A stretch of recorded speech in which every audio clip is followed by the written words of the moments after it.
자, 그다음 이제 과제 2번 넘어가기 전에 그 교과서를 먼저 볼게요. 에라토스테네스의 체가 있는데 이제 전형적인 교과서 모습이죠. 요즘 나온 그 2015 교과서 중에는요. 한두 개가 괜찮은 교과서가 있더라고요. 한두 개가 2015에 대해서. 근데 이 교과서는 여전해요. 여전한데 여기에 그 문제 2번을 보면 모둠 활동이긴 하지만 이를 지운다. 왜 지우냐? 이게 일단 없죠. 왜 지우냐가 없죠. 그 다음에 또 하나는 이를 또 자기가 지워줬죠. 여기 조그맣게 하긴 했지만 결국은 똑같이 얘가 따라하라는 거죠. 굉장히 그 모방을 계속 시키고 있어요. 그 다음에 이는 남기고 이의 배수를 모두 지워라. 그러니까 이는 남기고 이의 배수를 모두 지워라. 지웠으니까 이것도 쫙쫙쫙 지우고 지워라 이렇게 하는 건데 역시 뭐가 없냐면 왜가 없어요. 왜 이를 남기라 했는지, 또 이의 배수는 또 왜 지우는 건지, 그리고 또 3은 또 그렇고 이제 이렇게 지금 가는 거 보면 2, 3, 5 그럼 중간에 4가 빠졌어요. 왜 4는 빠졌는지 또 이와 같은 방법으로 계속해라 이랬어요.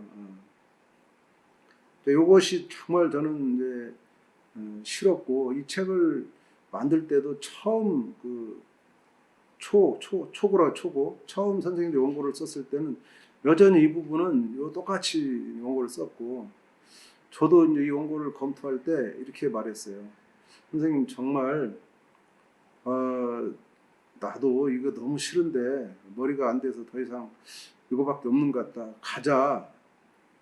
근데 내가 싫다고 말했거든요. 너무 싫은데 그때 그 집필하시는 분이 맞아요. 이게 정말 싫은 거죠. 선생님 어떻게 한번 해볼게 하고 머리를 싸맨 거예요. 이게 이렇게 바꾼 게. 그리고 이제 질문도 그래요. 지우고 남은 수를 다 적어라. 비교해봐라. 이게 모든 별 비교 대상은 아니에요. 지우고 남은 것은 그냥 기계적인 거지 모둠 활동이라는 건 대단히 중요한 사고 활동을 가지고 모둠 활동하는 거지 단순한 거 모둠 활동하면 애들이 모둠에서 대화할 게 없어요. 똑같네? 이거밖에 없어요.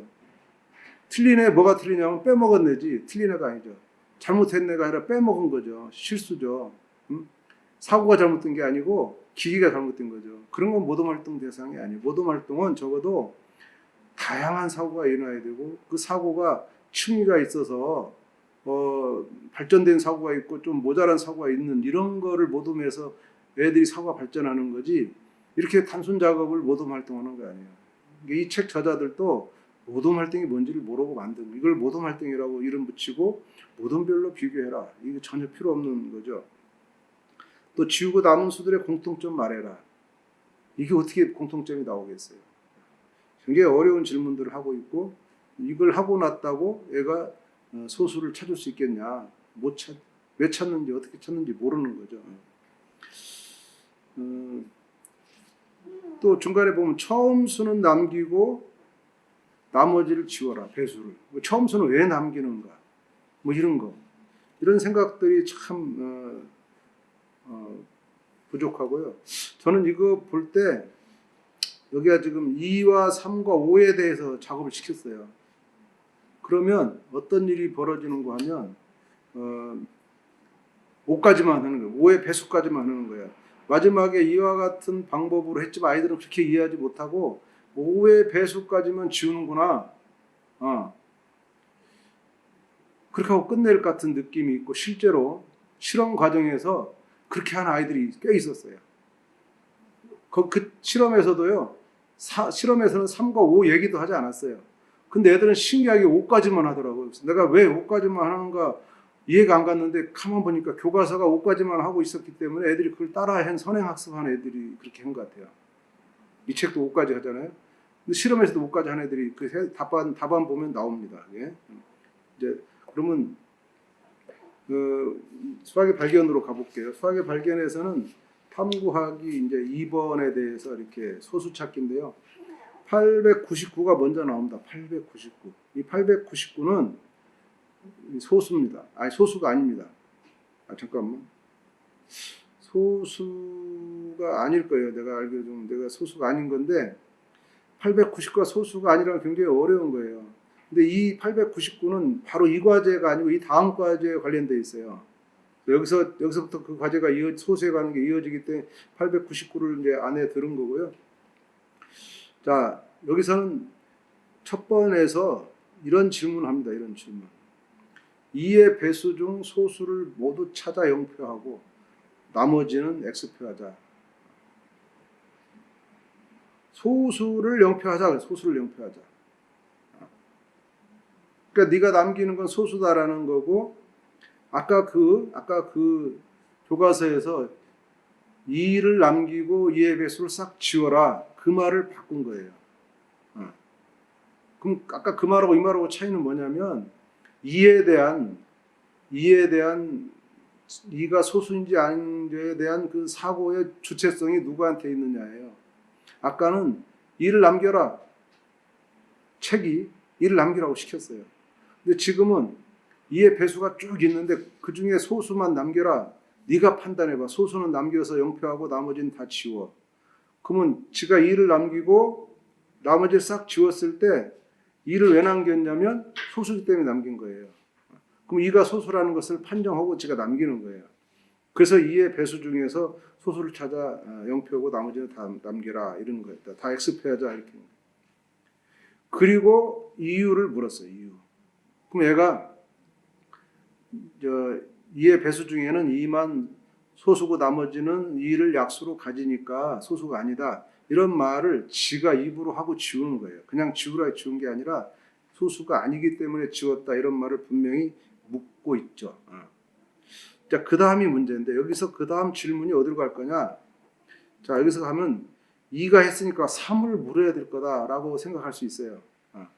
근데 3을 물으면 기계적인 질문이라고 판단했어요. 3을 똑같이 물으면 그냥 또 3을 묻는구나, 또 4를 묻는구나 이렇게 갈 수 있을 것 같아서 그냥 확실하게 오픈했습니다. 세게 그냥 일과 같은 아이디어를 이용해라. 다 찾아라 소수를. 이거는 굉장히 세게 나온 겁니다.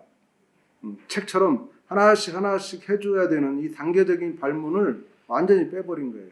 이 단계적인 발문이 자칫 아이들에게 귀납적인 사고를 심어주는 건 좋은데 너무 귀납적이면 기계적인 사고가 됩니다. 그냥 의미 없이 따라서 하는. 그래서 고민을 확 크게 만들어버리는. 이 일을 그렇게 했는데 나머지 어떻게 하라고? 그 다음에 네 맘대로 해야 돼. 네가 머리 짜네. 라는 요구고 굉장히 어려운 질문을 갔는데 여기까지 실험할 때 너무 많이 고쳤어요. 3, 5 넣어서 해보기도 하고 했는데 우리가 원하는 것은 아이들이 이 에라토스테네스의 이 시스템을 발명해내는 것이 목적이었기 때문에 세게 간 겁니다. 그랬을 때 애들이 발명해냈지 2, 3, 5 갔을 때는 발명을 못했어요. 그래서 세게 간 거고요. 그래서 이거는 발명하려면 힘이 들기 때문에 모둠의 활동을 마지막에 이제 집어넣은 거죠. 이렇게 활동이 가는 겁니다. 해설서로 가보면 해설서에서는 통발동 의도가 이제 먼저 나오게 되죠.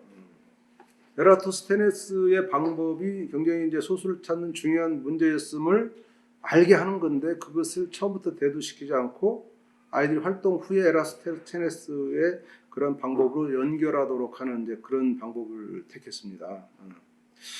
아직도 자연수에서 소수를 찾는 일반적인 방법은 존재하지 않습니다.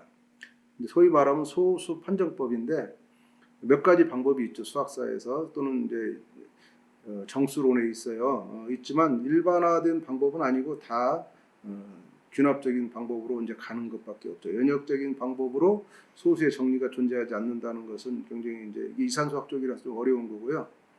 그렇지만 아이들이 할 수 있는 균합적인 방법 중에 하나가 이제 에라토스테네스가 가장 좋은데 수학자들은 이런 소수를 쉽게 이제 찾는 방법을 성공하지 못했다. 다만 이제 어떤 수가 소수냐 아니냐 소수 판정법이 있는 거죠. 그게 아까 제가 말씀드린 루트 n이라는 것을 가지고 이제 소수 판정하는 방법을 지금도 이제 쓸 수밖에 없는 거죠. 그래서 그런 것을 애들이 이제 찾아내는 힘, 발명하는 힘, 에라토스테네스에서 하는 거를 한번 생각해 보자라는 거고요. 100 이하의 소수는 사실 조금 아이들이 좀 해봐야 된다고 생각해요. 교과서도 그렇게 하고 있지만 100 이하의 소수는 직접 눈으로 이렇게 해보면서 지금 정확히 25개잖아요. 25개, 4분의 1이 딱 소수인데 25개를 한번 꼭 찾아보는 활동이 꼭 필요하다라는 느낌을 이제 가지면 될 것 같고요. 예상 답안으로 가면요. 이제 첫 번째는 이제 소수가 2뿐이다 이래 했고요. 그 소수 개수를 세보니까 이게 4개씩 잘라보면 딱 125개 나옵니다. 4분의 1, 25개가 나오는 걸 볼 수가 있고요. 3의 배수는 당연히 가는데 4의 배수가 문제예요. 애들이 이렇게 그 시스템을 안 줬더니 4의 배수 찾는 애들이 굉장히 많았어요. 4의 배수들이. 그래서 4의 배수들이 이제 결국 하지 않아도 된다는 것을 발견하는 아이들이 있지만 4의 배수를 찾아서 헤매는 아이들이 꽤 있었고요. 그러나 이제 이런 것도 말로 꼭 해야 되고요. 문제는 이제 11의 배수입니다. 11의 배수. 100까지는 루트 100이 10이거든요. 루트 100이. 그러니까 루트 100을 넘어가는 소수에 대해서는 배수를 찾지 않아도 되는 것이 소수 판정법이잖아요. 그러니까 정확히 말하면 7의 배수에서 끝납니다. 7의 배수에서 끝나면 7의 배수는 어떻게 지으냐면 7이 살아남으면 그 다음 없어지는 것은 7 곱하기 7 자기 자신의 제곱부터 없어져요. 7, 7이 49가 이제 없어지기 시작합니다. 그 다음 없어지는 것은 7 곱하기 이 다음 소수 11 그러면 77이 없어지고요. 그 다음 없어지는 것은 그 다음 소수인 13, 91이 없어지는 거예요. 이 세 개가 7의 배수에서 없어집니다. 그러면 이 다음에 11의 배수를 찾는데 11의 배수는 더 이상 남아있지 않아요.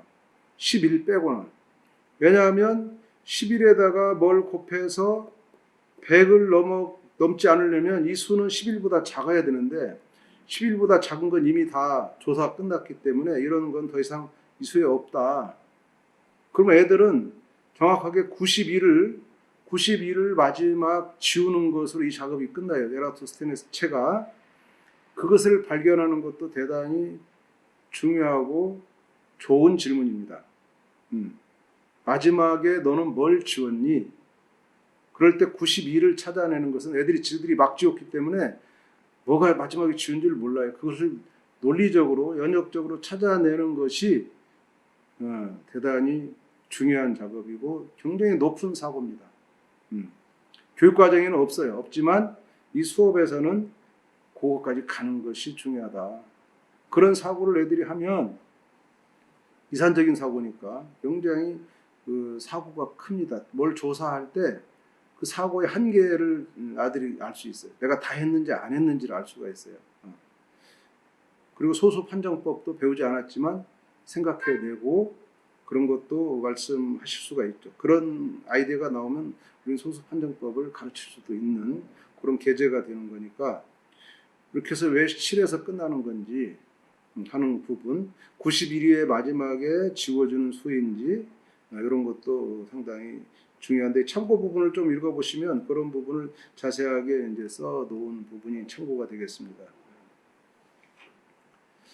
이걸 다시 앞에 보면 우리가 18에 대해서 18을 1 곱하기 18, 2 곱하기 9, 3 곱하기 6으로 이렇게 약수를 구할 때 이것과 다시 연결하면 3, 6 다음에 4 곱하기 얼마는 없고 그 다음에 5로부터는 넘어갈 필요가 없다. 왜냐하면 얘가 루트 18이 4. 얼마니까 5부터는 필요가 없다. 그래서 다 구했다 라고 하는 것과 똑같은 거죠. 다 연결이 되는. 소수 판정만 하는 것이 아니라 뭐의 개수를 구할 때 우리가 끝났다라고 말하면 더 이상 없다. 이런 건 또 어디로 가냐면 1학년에서는 정답면체를 구할 때 정답면체가 5개밖에 없다. 왜 5개밖에 없느냐? 왜 더 이상 없느냐? 라는 것은 정삼각형으로부터 정사각형, 오각형 조사할 때 정육각형 이상으로는 꼭지를 만들 수가 없다. 정육각형 3개가 모이면 이미 360도가 돼버리니까. 그러면 정칠각형 이유는 조사할 필요가 없다. 그래서 정삼각형, 사각형, 오각형만이 꼭지점이 되는 거고, 입체도형에서, 정다면체에서. 그 세 가지만 조사한 것으로 끝. 그래서 정다면체는 5개 뿐이다 라고 말할 수 있는 그 논리와 마찬가지죠. 이렇게 끝이 있다는 거, 조사가 끝났다는 거, 차례로 내가 3, 4, 5, 6 조사해 가는데 그 한계가 어디라는 것을 아는 것은 대단히 모든 이 수의 계산에서 중요하다는 거죠. 그런 것을 느끼는 것이 저는 에라토스테네스차의 가장 중요한 교육 목적이 아닌가라고 생각을 합니다.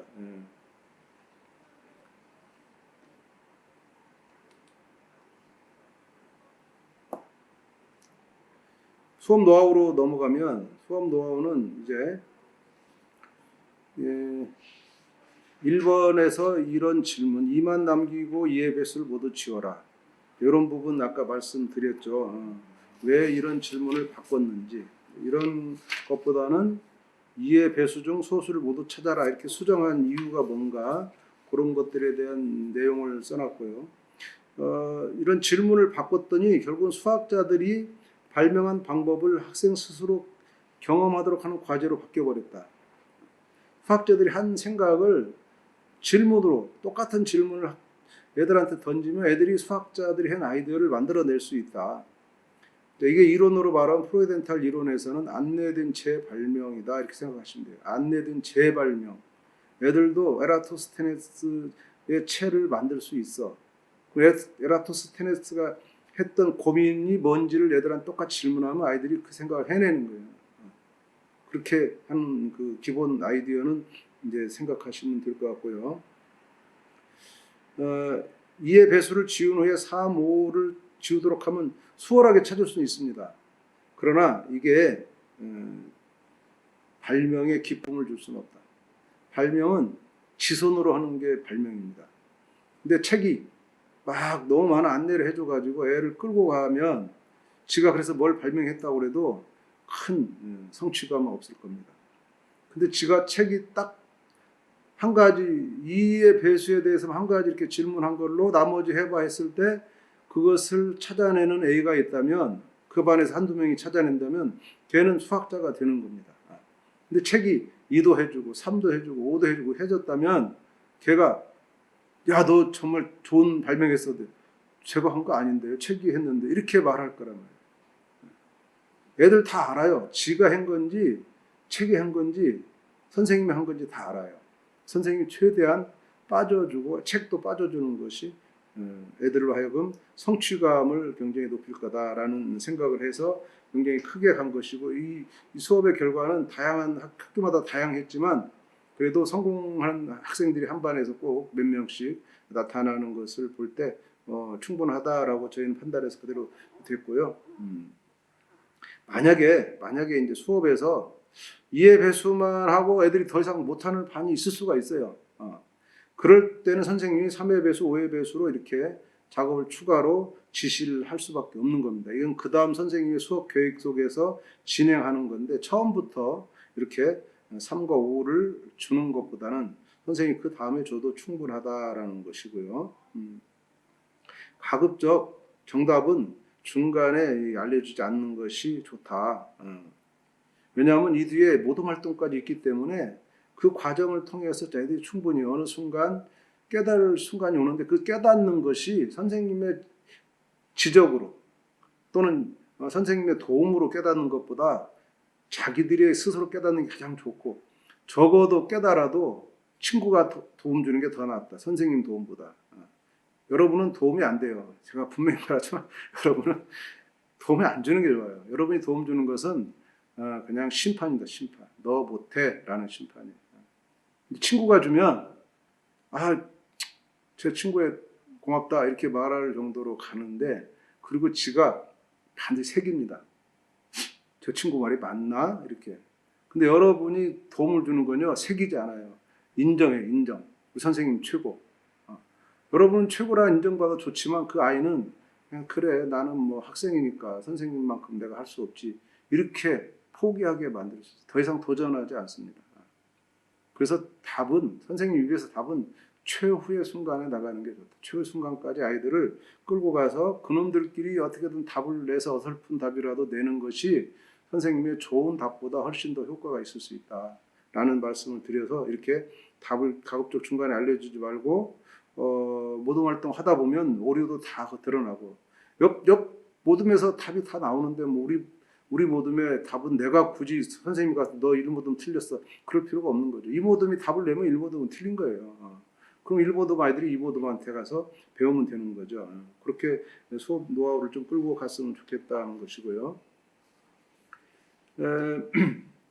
4의 배수나 6의 배수, 8의 배수 이런 것들에 대한 생각도 아이들한테 계속 물어야 됩니다. 왜 4의 배수는 안 했냐, 없냐 이런 거.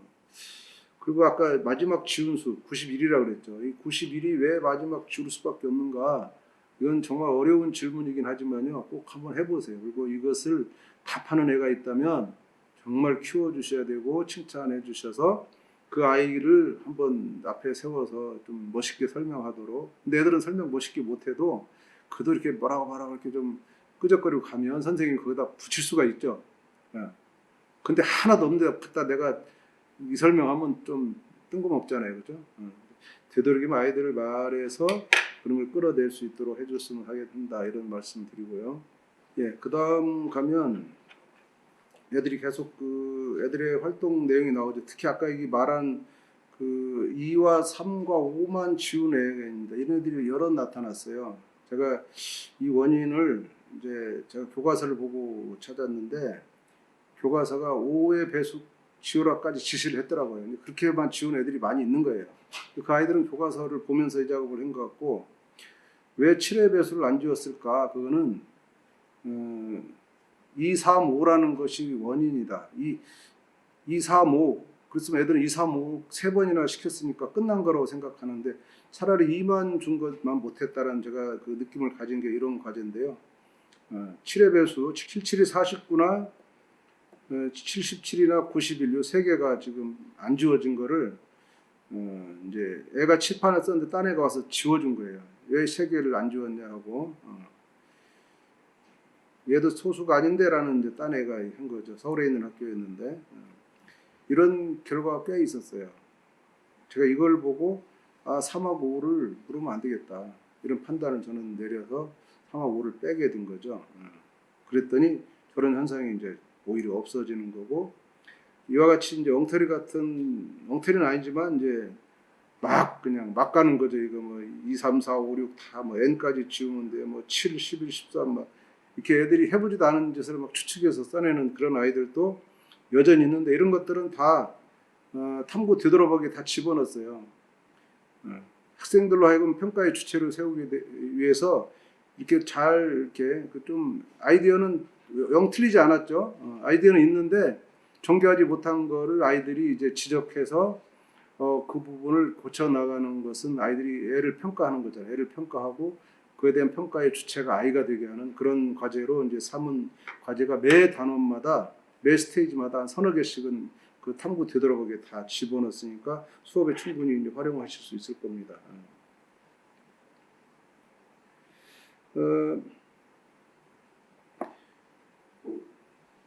그리고 이제 탐구 되돌아보기 글쓰기 교과서 그 탐구 되돌아보기로 가보세요. 탐구 되돌아보기 문제가 보통 한 10개 있는데 맨 마지막 문제는 항상 내가 만드는 수학 이야기입니다. 탐구 되돌아보기. 요거는 교과서 몇 쪽이냐면 31쪽입니다. 31쪽. 교과서 31쪽 보시면 탐구 되돌아보기에 그 10번 문제에 내가 만드는 수학 이야기. 이 내가 만드는 수학 이야기는 실험 과정에서 선생님들이 몇 번 실험을 통해서 그 효과가 막 나타나길래 이제 모든 그 탐구 되돌아보기 마지막 문제로 다 집어넣고요. 다음 용어 중 몇 개를 포함해서 64에 대한 이야기를 만들어 보자 그랬어요. 그래서 그 단원에서 배운 용어를 일단 다 집어넣어주고요. 이 중에 일부를 몇 개를 사용하는 겁니다. 다 사용하라면 이건 고문이고 몇 개만 이제 애들이 해서 그 여러 가지 글을 쓰는데 이것도 첫 단원에서 안 하면 계속 안 하게 돼요. 근데 첫 단원에서 이걸 써보면요, 애들이 굉장히 빈약합니다. 글이. 애들이 그렇게 못 써요. 그런데 그렇게 생각해서 얘들은 필요 없겠다 생각해서 그 애들을 그냥 놔둔, 그 다음 안 한 그 학교는 그냥 영원히 못 쓰는 거고요.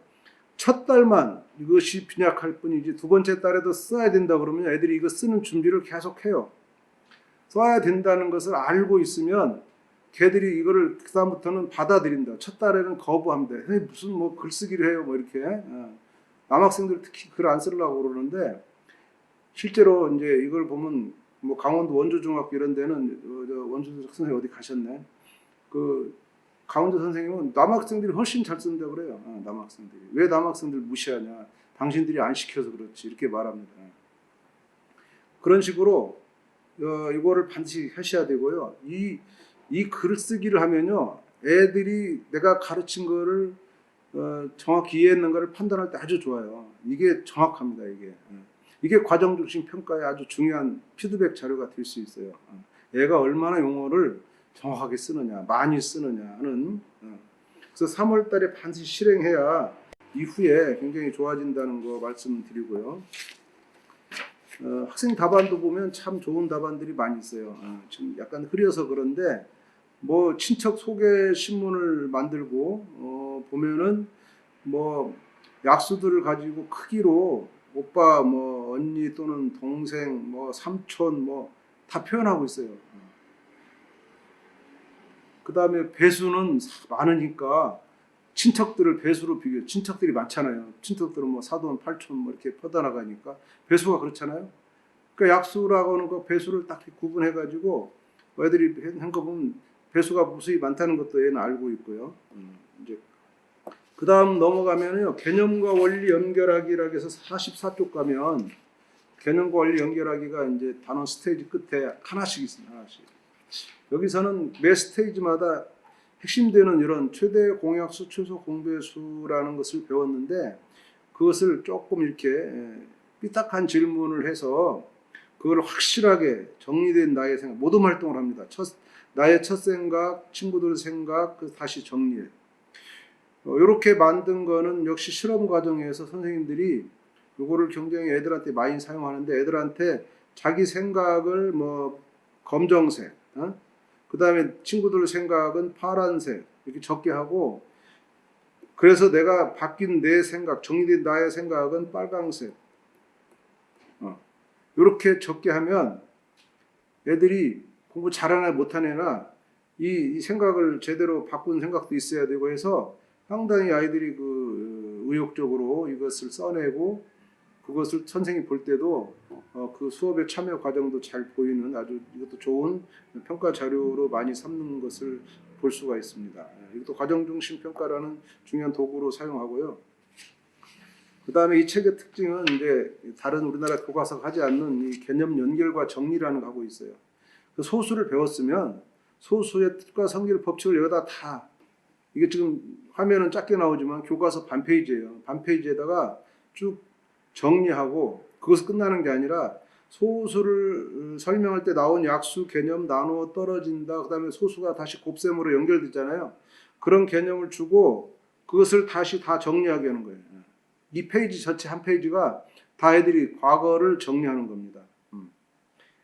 그래서 보면 소수의 뜻이나 조건 또는 성질 이런 것들 다 이렇게 많이 할 수는 없겠지만 애들이 이 중에 몇 개를 해낼 것이고 그 다음에 이제 약수나 나눠 떨어진다 이 곱셈에 대해서도 예를 들면 약수 그러면 약수는 약수 정의가 나옵니다. 약수 정의를 쓰고 여기는 연결은 안 해놨는데 곱셈 같으면 자 곱셈은 이런 거다. 곱셈을 이제 썼죠. 곱셈을 정리해놨죠. 그 다음에는 여기까지 가야 되는데 이거는 연결하는 거예요. 연결. 그래 곱셈은 초등학교 때 이런 거였어. 근데 오늘 소수랑 곱셈은 어떻게 연결되냐면 소수는 이를 제외한 다른 두 수의 곱으로 나타낼 수 없는 거야. 이게 소수의 정의가 아닌데 곱셈으로 가면 이렇게 소수의 정의가 바뀌는 거죠. 이렇게 새로운 정의를 만들어내는 이런 연결성까지 가는 것이 여기에 그 궁극적인 목적입니다. 그러니까 오늘 배운 것을 과거의 말로 다시 재정의하는 거예요. 이걸 연결이라고 보는 겁니다. 과거 개념과 오늘 개념을 연결해서 하나로 묶어놓는 이 과정을 교과서 스테이지 마지막 부분에서 하고 넘어가도록. 그러니까 진짜 소수를 공부했으면 너는 요것을 할 수 있어야 돼라고 하는 요것과 아까 이렇게 개념 정리 요 부분을 네가 정리. 요게 마지막 가장 중요한 거. 이것을 해내지 못한 애는 소수를 사실은 공부했지만 소수를 잘 모르는 거죠. 이걸 잘 써내는 것으로 소수가 얼마나 탓하는가 이제 볼 수 있고요. 그리고 맨 마지막 페이지는 수학 학습 원리 완성하기. 그래서 여기는 친구 제3자를 들어서 그 애가 어떤 문제에 대해서 이렇게 깨달았더라. 이 깨달음은 주는 거예요. 주고 걔는 그 깨달음에서 이런 수학적 원리, 학습 원리, 수학적 추론을 통해 자기네 생각을 설명하는 것을 나는 느꼈다고 말했어. 근데 너는 이 설명을 보고 너는 뭘 느꼈니? 그럼 걔도 뭐 3번을 그냥 쓸 수도 있고 다른 걸 쓸 수도 있어요. 여기까지는 남의 얘기고 그 다음 마지막 장에서는 그러면 네 친구 한 것처럼 너도 다른 걸 하나 선택해서 네가 다른 걸 하나 선택해서 쓰고 거기서 뭘 깨달았어. 그거는 여기 있는 5가지 학습 원리 중에 뭐야? 그 중에 한 가지 택해봐. 이 과정도 스스로 하게끔 이렇게 하는 이 부분인데 이런 것들은 다소 시간이 이제 1시간씩 걸려요. 걸리기 때문에 이제 시간이 얼마나 여유로우냐에 따라서 다를 것이지만 그래도 여기까지 꼭 가주는 것이 좋겠다라는 것을 말씀드리고요. 연수를 이제 오늘 2월달 연수를 마치면서 참고로 시간 나시면 관계되는 연수가 2개 있는데 하나는 창비교육연수원에 새로운 수학 수업 발견 원격 연수입니다. 15시간짜리. 요거는 이제 1년 전에 녹화를 해서 작년 7월부터 서비스하는 이제 연수가 있고요. 그 다음에 그 밑에는 비상티스쿨에 제가 직접 한 수포자 없는 수통과 배움의 수학교실이라는 연수가 2017년에 이제 원격 연수 찍은 건데 그 2개, 이건 30시간짜리고요. 이건 15시간, 이건 30시간짜리인데 시간 되시면 들어가서 원격 연수를 들으시는 것도 괜찮겠습니다. 그리고 이제 참고 서적을 4권 정도 드리는데요. 가장 1번은 이 책입니다. 1번. 아까 교사들이 수업을 할 때 가장 해야 되는 5가지 역할, 예상하기, 그 다음에 선정하기, 점검하기, 계열짓기, 연결하기, 5가지를 가장 잘 설명한 책이 이 효과적인 수학적 논의를 위해서 교사가 알아야 될 5가지 관행. 굉장히 길어서 수학 교사들은 그냥 5관행이라고 보통 하는 그 책이 있는데 이 책을 꼭 그 다음 연수 때까지 한 달 동안 좀 읽어보시고요. 시간이 나시면 아이들이 몰입하는 수업 디자인, 교사들이 함께 성장하는 수업, 그 다음에 지금 가르치는 게 수학 맞습니까? 3권도 틈틈이 읽어보시면 다음 연수에 도움이 될 거라고 생각합니다. 자, 오늘 그 2월달 첫 연수 저도 허겁지겁 이렇게 마쳤는데 다음 달에는 좀 더 많이 잘 준비하도록. 다음 달부터는 과제를 한 4개 정도 서로는 뺄 거니까 과제를 좀 많이 다루면서 아울러서 이제 수학적인 내용도 좀 더 같이 많이 다루려고 합니다. 네, 1년 동안 앞으로 계속 뵐게요. 감사합니다, 여러분.